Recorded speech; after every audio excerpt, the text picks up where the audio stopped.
دل بریدن خیلی سخت بود، چند باری سعیمو کردم ولی هر بار یه تردید این دلو فدات میکردم. دوباره عاشقی کردم، از خودم رهات نکردم. تو را از دلم نگاهم، من یه دم جدات نکردم. ولی باز به هر بهونه زدی قلبمو شکستی.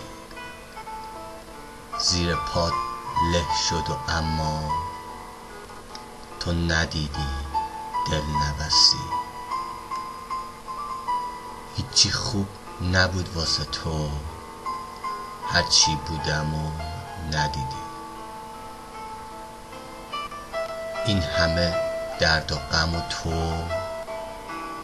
تو صدام هیچ وقت شنیدی؟ چه روزایی با تو داشتم، اگه خوب بود اگه بد بود، با تو بودنو میخواستم. دل من برات چه کم بود. با غرورت روی حرفت رو دل من پا گذاشتی.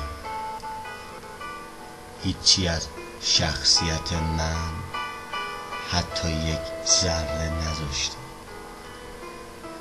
این دفعه فکرامو کردم، من دیگه بر نمیگردم.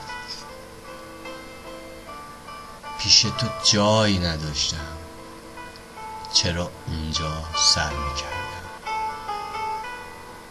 دور و دورتر شدی از من، همین رو فقط میخواستی.